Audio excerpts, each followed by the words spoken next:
Hello, this is Mark Wildman of Wildman Athletica, and today we are going to talk about the most important squat for sports that you can do at home, the kettlebell deck squat. In sports, you fall down all the time. If you practice any type of martial art, if you're a skier, a dirt biker, a mountain biker, an equestrian person, a gymnast, you engage with the ground in some type of roll. Being strong in the roll, learning to keep your body together so you don't slam your skull into the ground, is a pretty big deal. If you are learning a new sport, you are likely to fall down a lot more. The deck squat helps people prepare athletically to engage the ground in a roll and regain their feet. This exercise has at least 4 preparatory exercises for it. You have the flat back pullover, learning to drive your rib cage down and push your back into the ground. Think of it as a weighted kettlebell crunch where the weight moves but your body doesn't.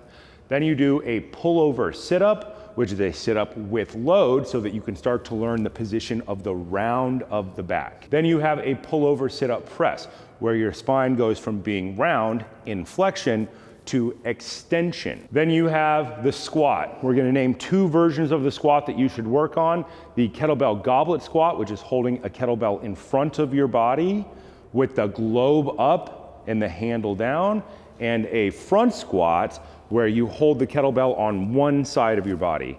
If you practice these exercises ahead of time, then you will be more prepared to do this exercise. The version of this exercise we're gonna work on today is feet all the way together. There are versions of this with feet apart, but the feet together version solves a lot of problems in the beginning. Your feet should not be turned out for this exercise. Your feet should be pointed straight ahead. Your heels should be generally together. Most important is the toes of your feet should be together. Step all the way up to your kettlebell, toes touch the kettlebell, feet together. No turnout. When people turn out or their feet are wide, they tend to do things like collapse their knees to try to get lower. By putting your feet together and touching, you're going to have to get the movement from where you're supposed to get the movement. You're gonna have to bend your knees more, get your tailbone lower, and round your spine. To pick up the kettlebell, point 2 thumbs towards the sky, get all the way down, pick the kettlebell up, the globe on top, the big round part on top. Elbows squeeze tight to the body, arms 90-degree angle. From here, straighten your legs as hard as you can. Squeeze your glutes as hard as you can. Get down, down, down, down, down, down, heels on the ground. We're gonna rock back through our heels. Elbows are outside of the knees. Go back, roll. The kettlebell helps drag you forward. Your spine is round. Start to extend as you stand up. Feet all the way together if you have to adjust them. Get down, elbows outside the knees. Do not drop the weight on your face. That's the important part. Go back, rock. Drive up, get down, elbows outside the knees, eyes look straight ahead, round, round, round. No thumping noises in the lower back. The kettlebell helps you regain your feet. Drive up, straight legs, squeeze glutes, elbows tight. Get down, rock, regain, stand. Get down, roll, rock, regain, stand. Get down, rock, roll, regain, stand. To put the bell down, straight arms. Track it straight down in front of you. Don't crush your toes. If you practice something like gymnastics or judo or jujitsu, and you end up doing a lot of hitting the ground and rolling, this is the exercise for you. This is a symmetrical exercise. You're rolling over your spine with this, not over your shoulder, but the heavier the kettlebell you use, the more you resist extension in the back.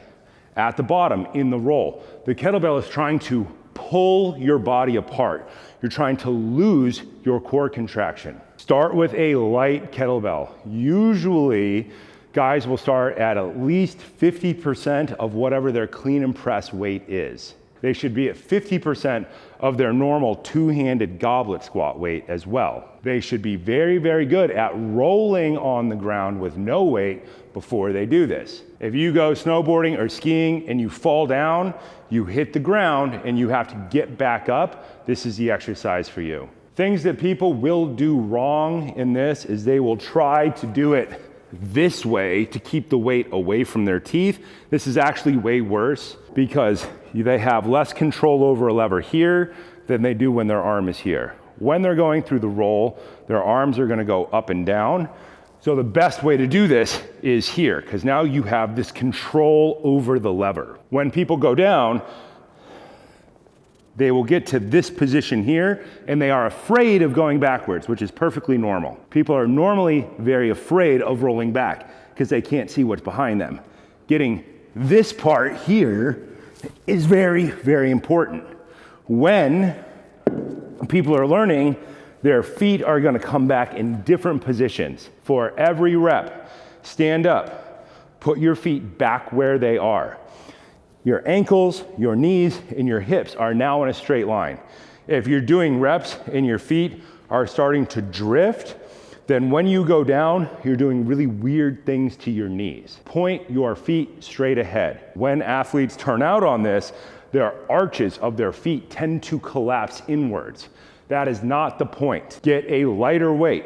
Point your feet perfectly straight ahead.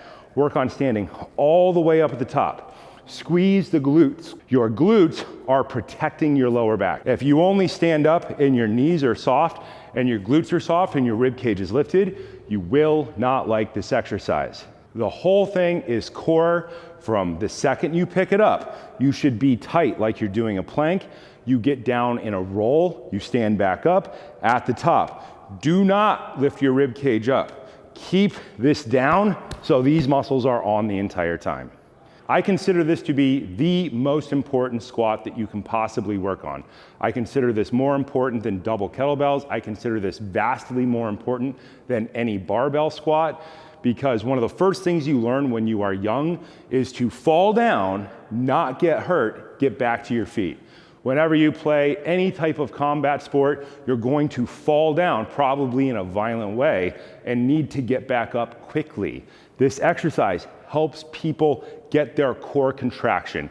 It's everything that crunches and sit-ups are supposed to be, but in the real world, exactly the way that this is supposed to happen. The important part is that you are not slamming your skull into the ground at any point. The most common way that people get hurt when they fall down is they don't have control of their core and their neck, and they slam their skull into the ground. That hurts people very, very bad all the time. You are learning not to do that. The back of your skull should almost not touch the ground on this exercise. You should be in flexion. We are rounding our spine in this. This is different than something like a barbell squat. In barbell squats, your goal is to go way up in weight. So there are different squat dynamics for a barbell lift than there are for this lift. Most people are going to run in the range of 12K to 32K with this exercise. You can go above that, but it gets pretty dicey for a lot of people above 32K. So think a 400-pound barbell versus a 70-pound kettlebell. They have different movement dynamics. With a bar, you're not getting down to roll on the ground. But rolling on the ground is an essential human activity. You should start with a lightweight and run this as volume cycles. That means that you pick a number like 3 to 5 reps. 5 reps should take you about 25 to 30 seconds. Usually this is done in some type of EMOM, every minute on the minute, and you add more sets to each workout. You can work on deck squats for a year before you can get up towards the 32K. Then you can drop them and work on other types of squats. But if you're preparing for some type of hardcore athletic event or combat sport event, these need to go back into your program. You work on them ahead of time so you understand the base positioning so that you can use them to ramp up for hardcore sports later on.